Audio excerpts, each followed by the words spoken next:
Bueno, pues seguimos entonces con nuestras clases teóricas. Ayer terminamos el punto 2.1, qué tipos de entidades son las normas. Hoy nos lanzamos al punto 2.2, clases o tipos de normas. Mirad, lo de clases o tipos de normas, o bien no fui yo mismo quien os lo explicó, o hubo alguien que os lo explicó antes. Así que voy a ir un poco deprisita, ¿vale? Lo que pasa es que nos sirve para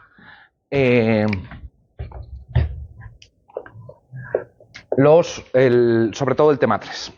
Vamos para allá. La primera distinción que tenemos que hacer es entre normas prescriptivas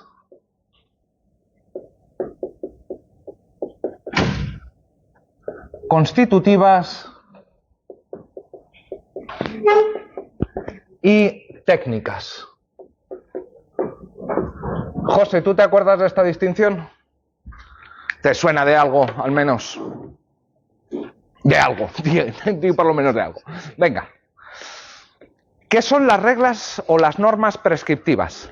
Las normas prescriptivas, y si es la primera vez que lo oyes, más importante todavía, le regole prescriptive son aquellas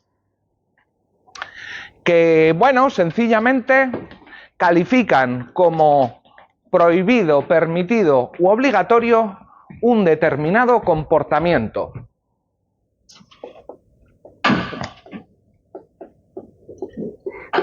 Comportamiento, supuesto de hecho, ¿vale?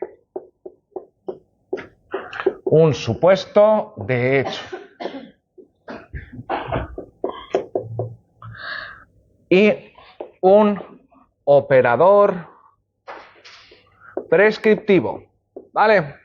Que hemos dicho que son obligatorio, prohibido, permitido. En un momento determinado añadiremos facultativo, ¿vale?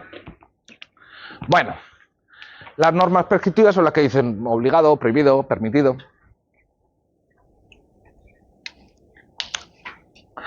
Respecto de el supuesto de hecho o comportamiento, hay que decir varias cosas. A ver, no siempre es un comportamiento, puede ser también un evento. La diferencia entre un evento y un comportamiento es que el comportamiento es de personas, el resto son eventos, ¿sí? Cuando hay seres humanos hay acción, hay comportamiento. Cuando no hay ser humano, por ejemplo, yo qué sé, inundación, eso es un evento, ¿vale? Y puede haber también objetos, ¿sí? Por ejemplo, yo qué sé,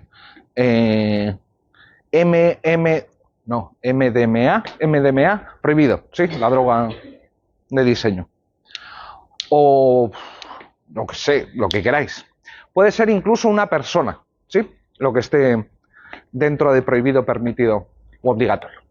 Pero es supuesto de hecho, en el sentido de que es una descripción de algo, de una acción, un hecho, incluso de Gabriel.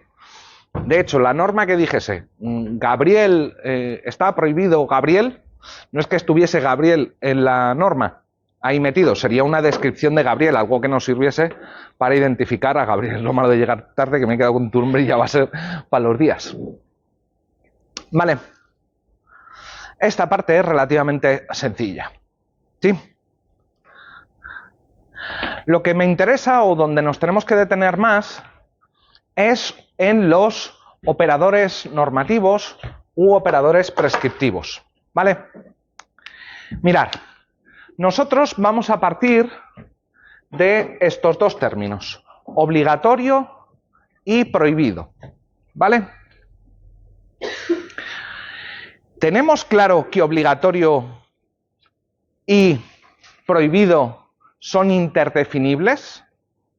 Que puedo definir qué es obligatorio con base en prohibido. ¿Esto lo tenemos claro?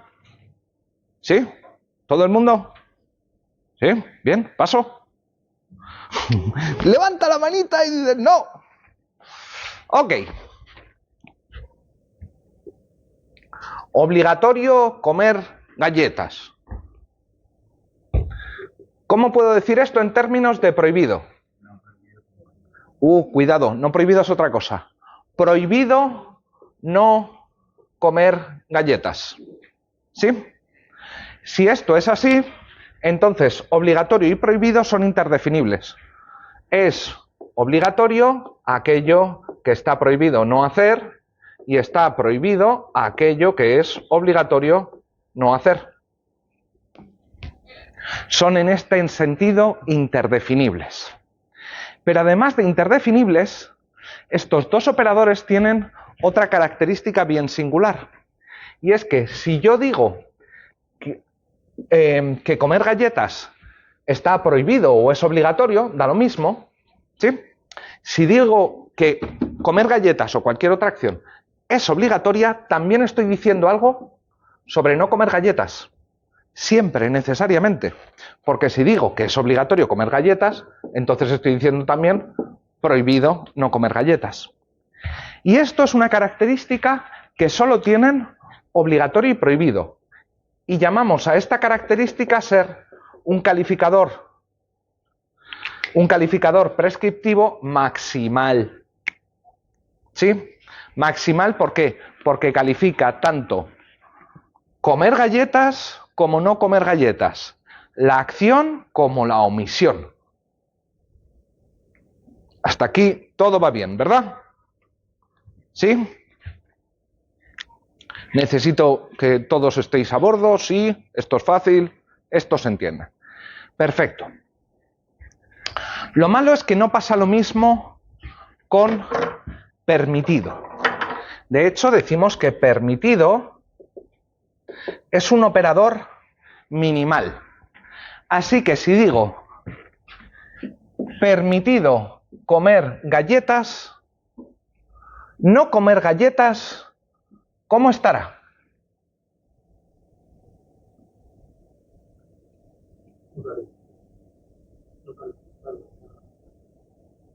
¿Lo tenemos claro esto?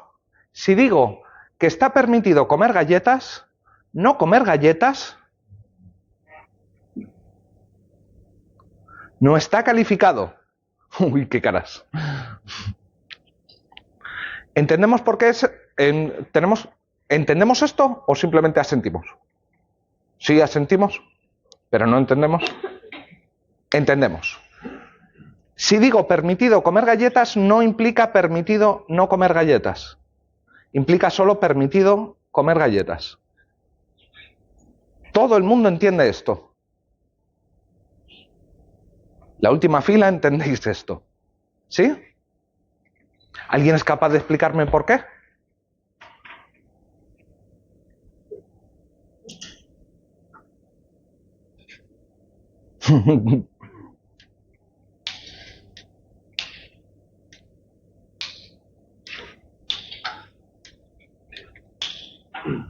Está regulando el comportamiento y el operador que se incluye en el comportamiento del individuo. El otro comportamiento, el resto del comportamiento no lo está. No los está calificando, efectivamente. Pero me preocupa una cosa. Dime. No, está en relación con la que es por el tipo de ¿Por el tipo de? por el tipo de discurso que usa. La función de obligatorio prohibido es un discurso estrictamente o velocidad de lenguaje imperativo. Efectivamente, estos dos operadores son operadores imperativos. Permitido no es imperativo. Parece que encaja más con algo facultativo. ¿Pero qué significa facultativo? Decir que algo es facultativo. Tiene la potestad del individuo de hacerlo o no hacerlo. ¿Potestad qué significa? Bueno, de hacerlo o no hacerlo. La verdad es que vamos bastante bien. Sorprendentemente bien.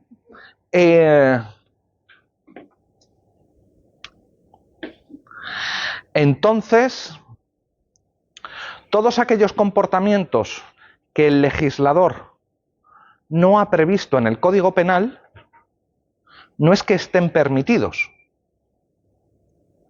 simplemente es que están no calificados.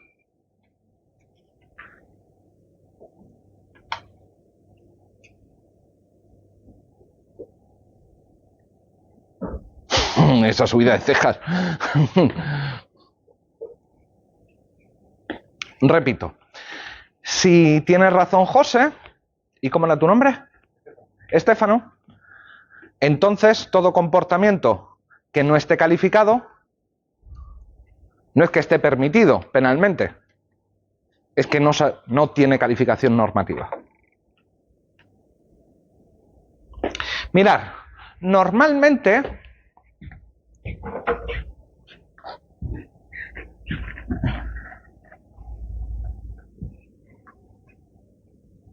la gente, los operadores jurídicos, vuestros profesores, tienden a sostener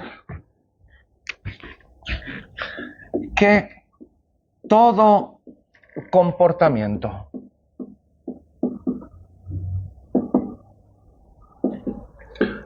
no prohibido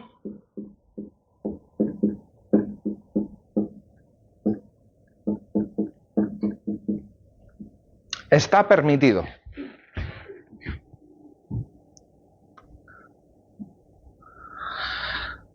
Esto es falso, entonces.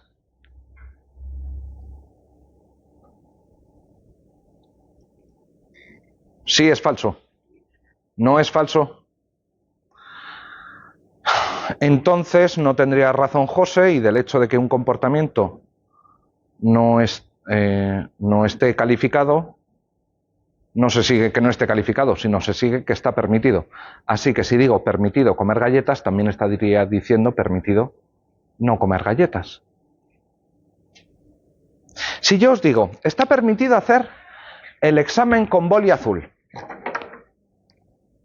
y no hacerlo con boli azul, ¿está también permitido? ¿Sí? ¿Seguro? Porque lo que hemos dicho con José y Estéfano al principio de la clase es, si yo digo que un comportamiento está permitido, hacer el examen con boli azul, no hacerlo con boli azul, ¿cómo está? Según José, no calificado. Según veo algunas caras, parecería que permitido no hacerlo con boli azul también. ¿En qué quedamos? ¿En una cosa o en otra? Ni tan sencillo. Mirad.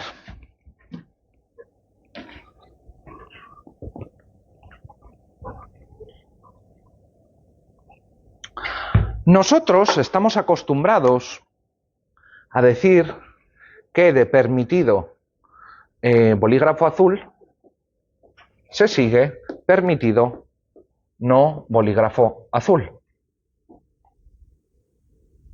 Esto parece que es sensato, ¿no? Pues en realidad es un poco insensato. Veamos por qué.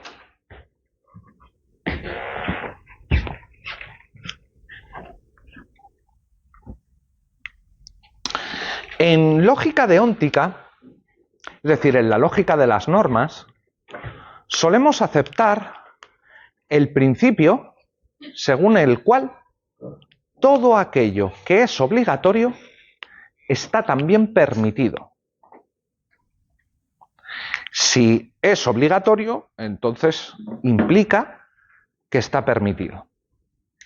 Pero, ¿de dónde viene este principio obligatorio implica permitido? Mirad, hay diferentes formas de fundar la lógica de normas. Pero una de las más habituales, una de las más famosas, es trazarla en paralelo con la lógica de la posibilidad, con los operadores de posibilidad.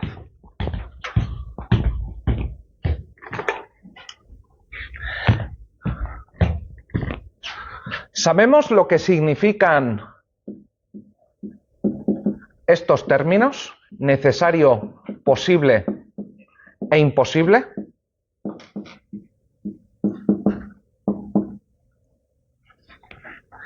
Que algo sea necesario significa que va a suceder siempre. Si es necesario es que siempre va a suceder. No hay manera de que no suceda. ¿Sí? Es necesario que salga el sol mañana no tenemos manera de evitarlo, no hay ninguna probabilidad de que no salga el sol mañana. El sol va a salir mañana.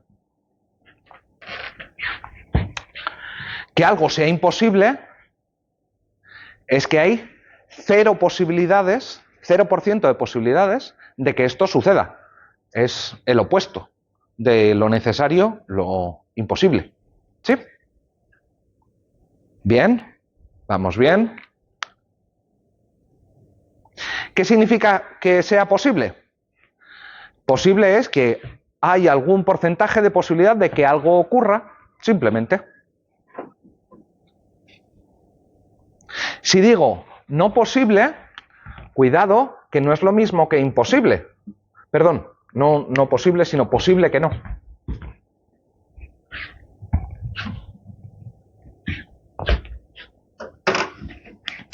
Si digo que es posible que no, lo que estoy diciendo es que hay un porcentaje de posibilidades en las que un evento no sucede, no acaece, no ocurre.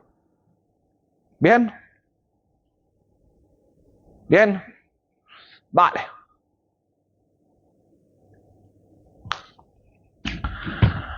Lo que se ha hecho tradicionalmente en lógica de normas es hacer la siguiente analogía. Donde pone necesario, pongo obligatorio, donde pongo posible, pone permitido, y donde pone imposible, pone prohibido. ¿Sí? Claro, si decimos que cuando un evento es necesario, también es posible, si decimos que hay 100% de posibilidades de que suceda algo, también estamos diciendo que hay un 1% de posibilidades. Está implicado. Si algo es necesario, está implicado que también es posible. ¿Bien? ¿Sí?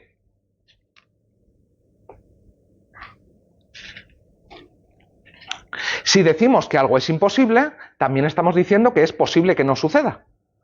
0% de posibilidades implica también que hay alguna posibilidad de que no suceda. ¿Sí?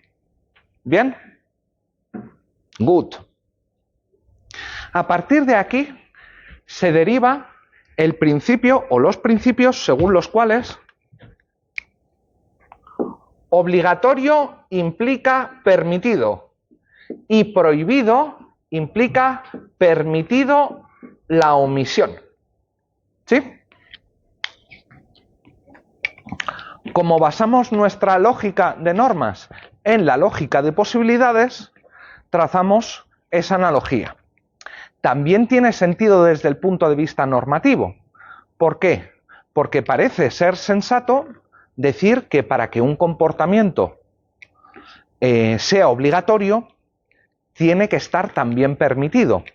O, en una versión un poco más tramposa, si digo que un comportamiento es obligatorio, el comportamiento ha de ser posible.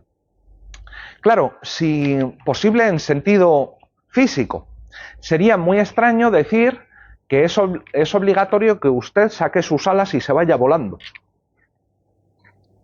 Oigan, no me puede exigir eso porque no es posible. En esa versión, lo que nos está diciendo es que todo comportamiento, para poder ser obligatorio, primero tiene que ser un comportamiento posible. ¿Sí? Me está dando un poco de terror porque os estoy explicando algunas cosas que son un poco jodidas y os veo asentir tranquilamente. Pero yo confío en vosotros. ¿Bien? Vale. Si admitimos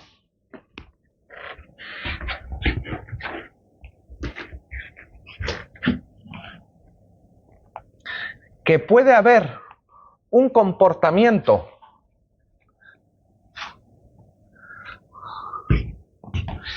que es al mismo tiempo obligatorio jugar a la pelota y permitido jugar a la pelota, porque obligatorio implica permitido, entonces, si esto es así y he admitido este principio, entonces yo no puedo deducir permitido no jugar a la pelota. ¿Por qué?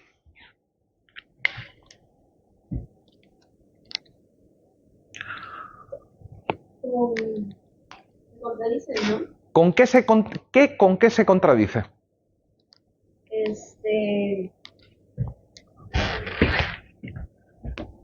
¿Cómo? No sé quién dijo algo. Dale.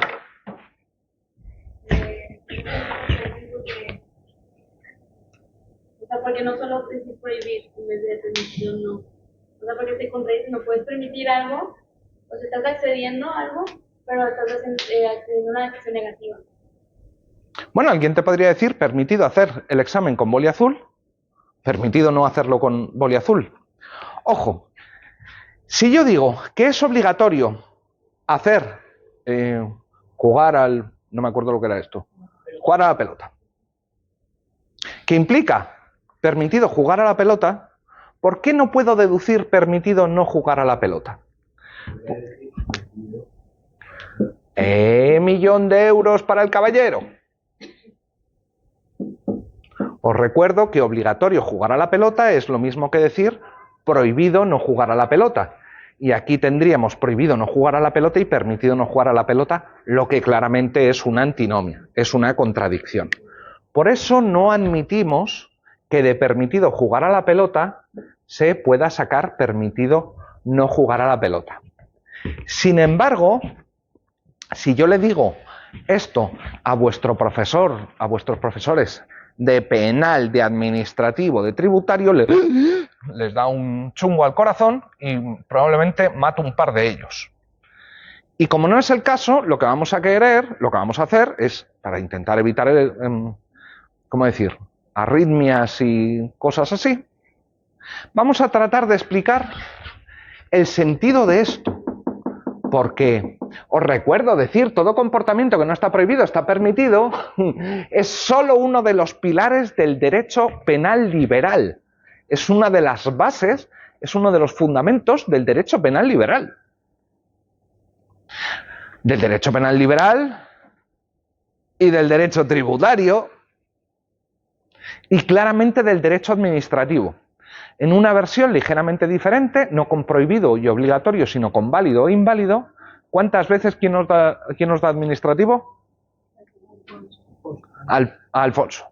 Si le decís a Alfonso, o le preguntáis a Alfonso, ¿qué actos tiene permitida la administración pública? ¿Cuáles? Hombre, algo de administrativo ya tenéis que saber. ¿Cuáles son los actos que puede llevar a cabo la administración? Administrativo y reglamento. Un poco más general. Los actos que puede llevar a cabo la administración pública son aquellos expresamente permitidos. Así que, si el comportamiento no está prohibido, ¿está permitido?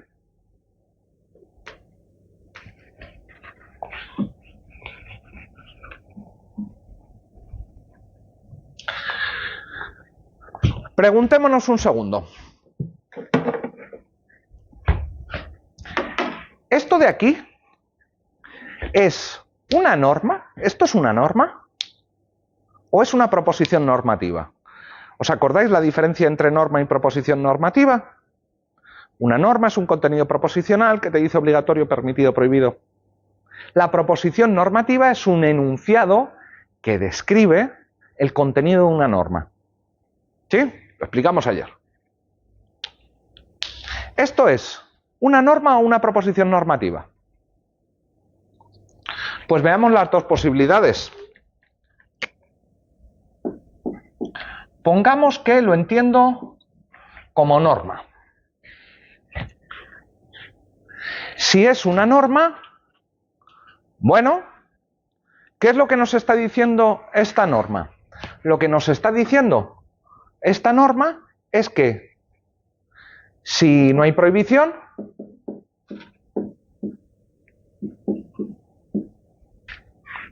entonces el comportamiento está permitido. Ahora bien,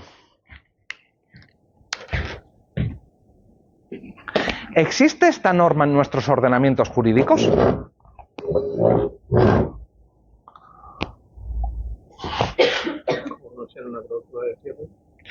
Como no sea en una cláusula de cierre. De hecho, esto suele ser llamado norma de clausura permisiva. ¿Existe en nuestro ordenamiento, o en el italiano, o en el de donde queráis?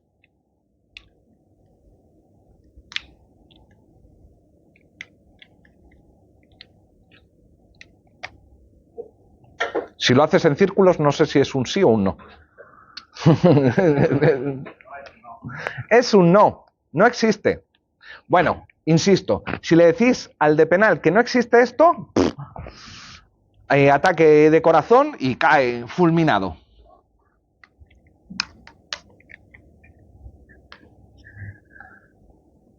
Pues mirad, lo cierto es que hay partes del ordenamiento en los que sí está este principio, como en derecho penal. En derecho penal, efectivamente, todos los comportamientos no previstos como obligatorios son comportamientos permitidos para el derecho penal. ¿Sí? Pero hay otras áreas del ordenamiento donde es muy discutible que exista este principio. Por ejemplo, en derecho de mercados regulados, en derecho de adopción. En derecho de adopción, ¿qué es lo que puedes hacer?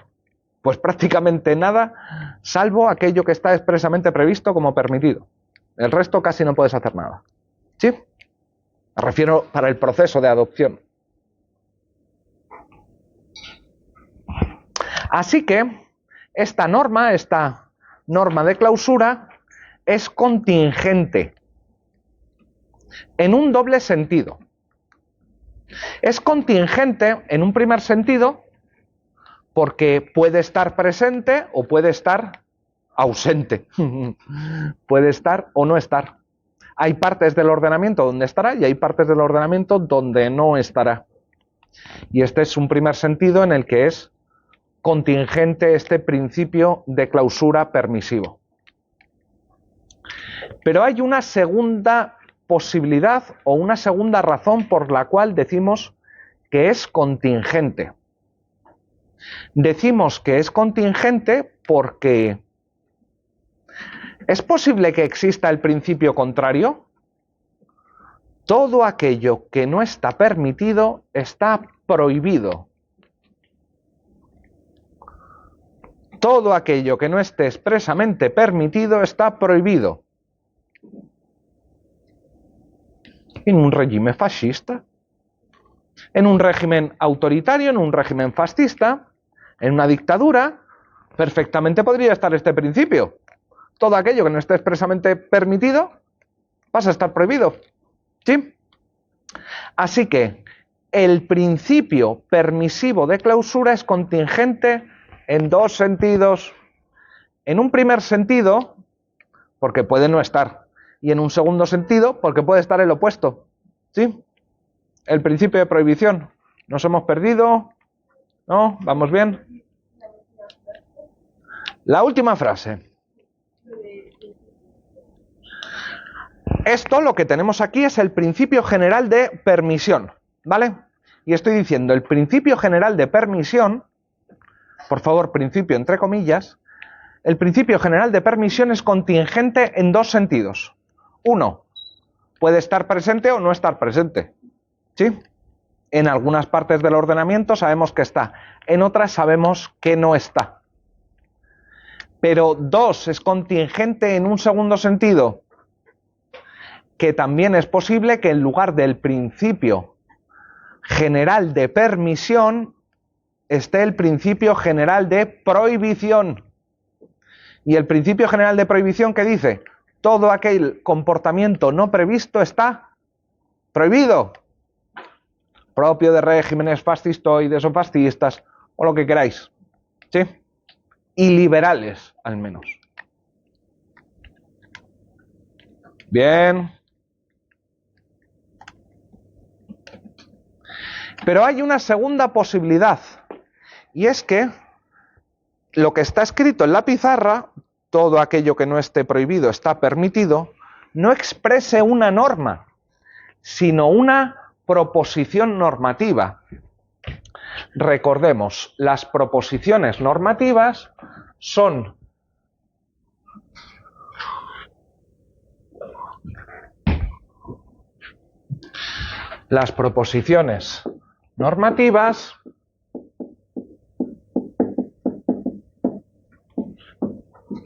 son enunciados, ojo, descriptivos.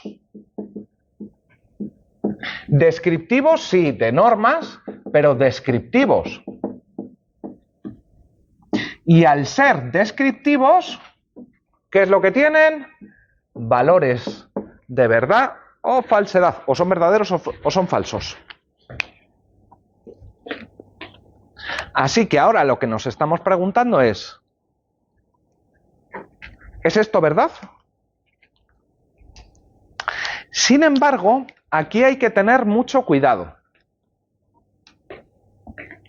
porque el término permitido admite dos interpretaciones diferentes.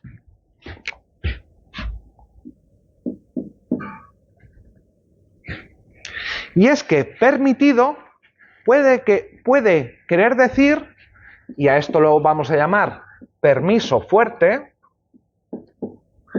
decir que algo está permitido puede querer decir que hay norma que califica como permitido.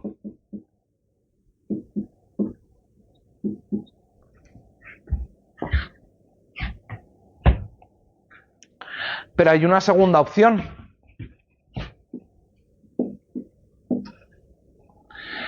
Que llamamos permiso débil. Y aquí permitido quiere decir ausencia de norma de prohibición o de obligación. Pero en el fondo, un permiso débil es la ausencia de una norma. ¿Vale?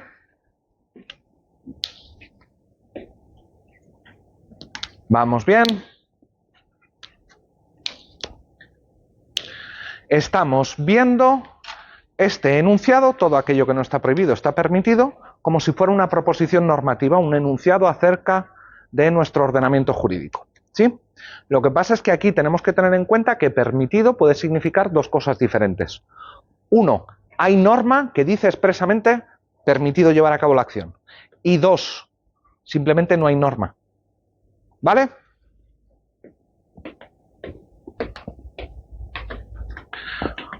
Pues vayamos a comprobarlo. ¿Es verdadero o falso que en nuestro ordenamiento todo comportamiento que no está prohibido hay una norma que lo califica como permitido? Bueno, esto simplemente depende. En unos ordenamientos sí, en otros no, en algunas partes sí, en otras no.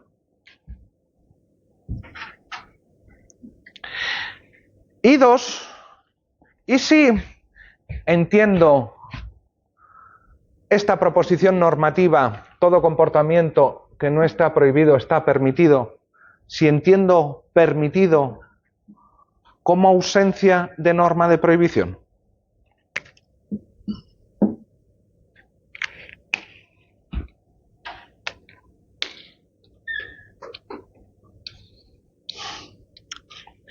Si aquí por permitido entiendo ausencia de norma de prohibición, lo que vendría a decir esta proposición normativa es que todo comportamiento que no está prohibido,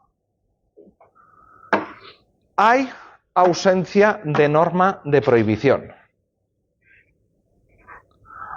Todo comportamiento para el que no hay norma de prohibición, no hay norma de prohibición. No sé si estáis en shock, lo estáis entendiendo todo de puta madre. Bueno, Repito, estamos analizando esto como proposición normativa. Hemos visto que hay dos interpretaciones. Permitido como decir que hay una norma que expresamente permite un comportamiento. Y dos, como permiso débil. Lo que tenemos es ausencia de norma de prohibición.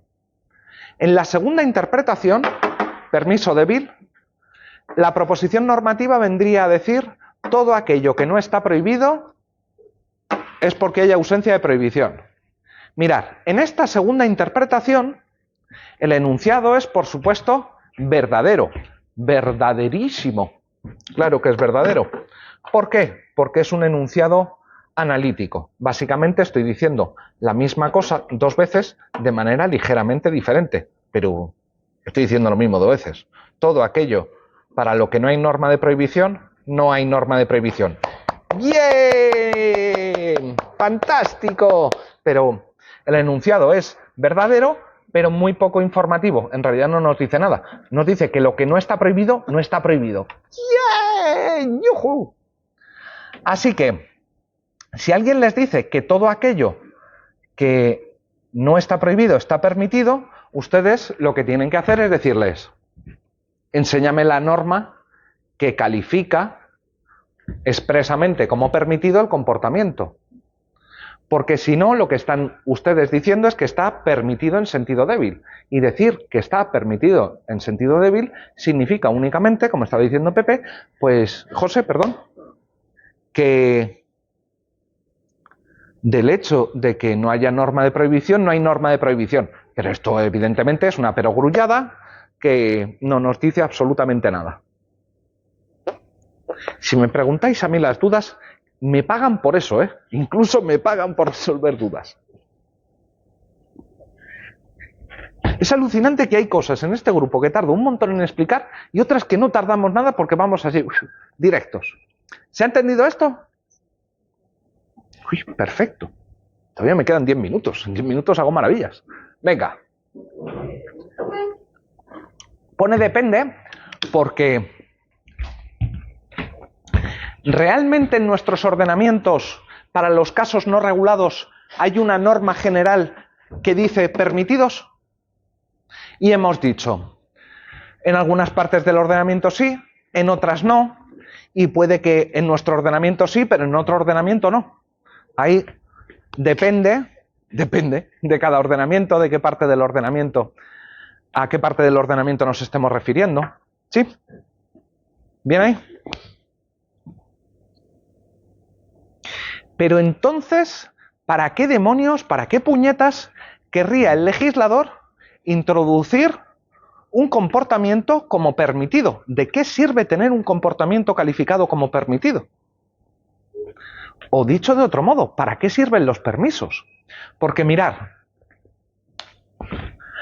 los operadores maximales imperativos, si yo te digo, prohibido usar el teléfono en clase, tú sabes qué es lo que tienes que hacer, no usar el teléfono en clase. Obligatorio hablar en islandés, tú sabes que tienes que hablar en islandés. Si te dicen permitido hablar en islandés, esto te dice qué hacer. No te dice que puedes hablar en islandés, vale, pero orienta el comportamiento, no termina de orientar el comportamiento. Pero si es así, entonces ¿para qué un permiso? Pues mirar, los permisos sirven para tres cositas.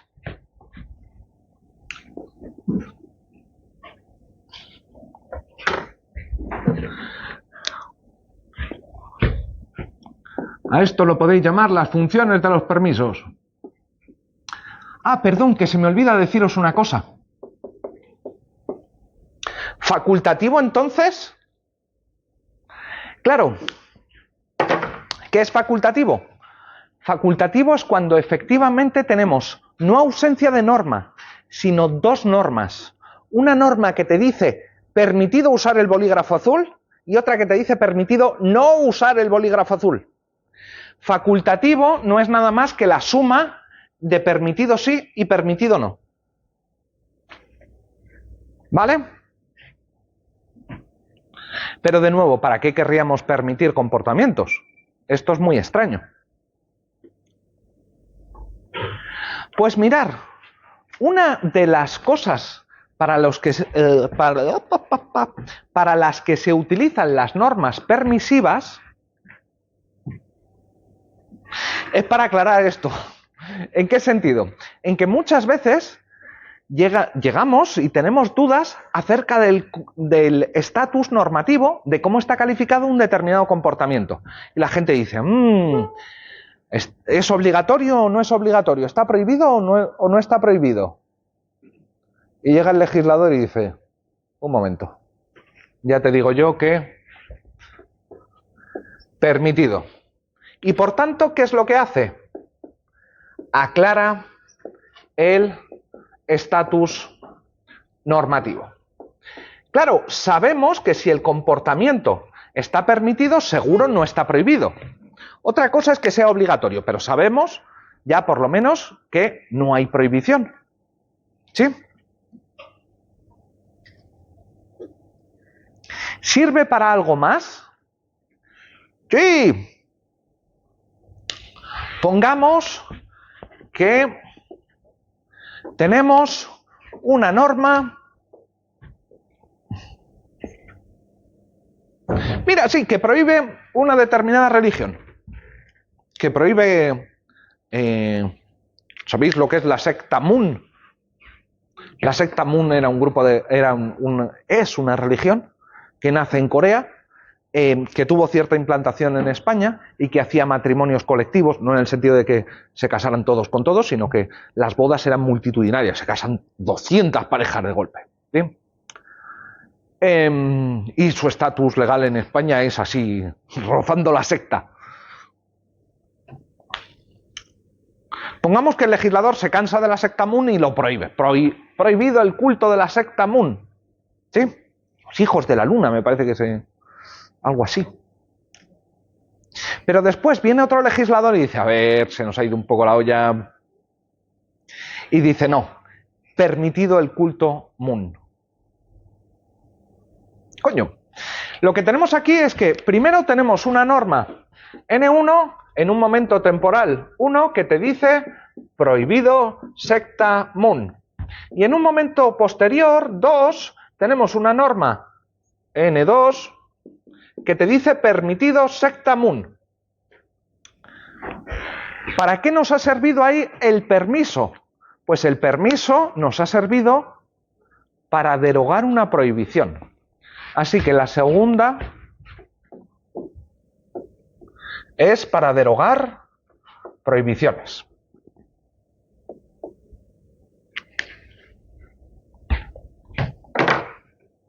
Pero esto no explica por qué el legislador metería en la Constitución... Perdón, que miro qué hora es. La hora, vale. ¿-5 o la hora? -4, vale. ¿Por qué el legislador metería permisos en la Constitución? No sé si sabéis que el gobierno ha presentado una propuesta de reforma de la Constitución, no sé si lo ha hecho oficialmente, para que haya permiso para abortar. ¿Sí? Un permiso constitucional para abortar. Tenemos también otros permisos como permitido cualquier credo o permitido expresar tus opiniones o permitido votar a quien quiera. Hay un montón de permisos. ¿Por qué haría esto? No dirigen el comportamiento. No estamos aclarando... ¿Estamos aclarando el estatus? No derogo prohibiciones. ¿Para qué sirve? Venga, que te veo con cara de saberlo. Para que no se prohíba por una norma de rango inferior. Efectivamente. Los permisos, ojo, si están en normas jerárquicamente superiores, esto es fundamental. Si está en normas jerárquicamente superiores, sirve para, lo podemos llamar, atrincherar el estatus normativo. ¿Por qué atrincherar el estatus normativo? Pues claro, es muy difícil reformar la Constitución. ¿Puedo atrincherar un comportamiento a nivel legal? Sí, claro, así me evito que, por ejemplo, los ayuntamientos intenten cambiarlo. ¿Sí? ¿Nos hemos perdido? ¿Todo bien? ¿Bien? ¿Bien perdida o bien, bien? No, bien. Bien, bien. Vale. ¿Dudas? ¿Preguntas? ¿Comentarios? Qué cara de no entiendo ni leches. Entonces hay que venirse primero hay que ir al oculista a revisar y segundo hay que venirse un poquito más para adelante. Funciones de los permisos: aclarar el estatus normativo, derogar prohibiciones, atrincherar estatus. ¿O no era eso? Vale. Más cosas, más preguntas. De verdad, no os pongáis palos en la rueda. Si no veis bien, acercaros, que no muerdo. O no a vosotros, desde luego. Venga, seguimos ahora con las prácticas.